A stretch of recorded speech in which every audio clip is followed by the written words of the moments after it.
கோயில் கோபுர கலசத்துல என்ன இருக்குதுன்னு நிறைய பேருக்கு தெரியாது. இதுதான் கலசத்தோட ஸ்கெல்டன் போர்ஷன். இத சுரைன்னு சொல்லுவாங்க. இது வைரம் பாய்ந்த மரம்னு சொல்லக்கூடிய சந்தன மரத்திலோ அல்லது செம்மரத்திலோ ரெடி பண்ணியிருப்பாங்க.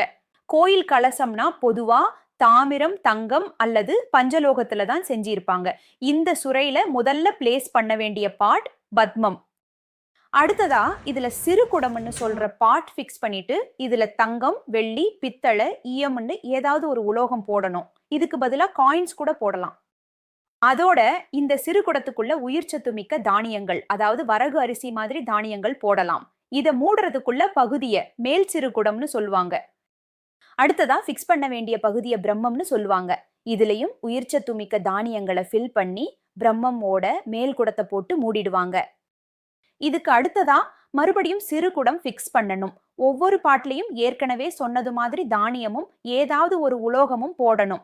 இத சிறுவர்கள், கன்னிப்பெண்கள் அல்லது வயதானவர்கள் போடலாம். இதுக்கு அடுத்ததா ஃபிக்ஸ் பண்ண வேண்டிய பார்ட் ஜாலரம்.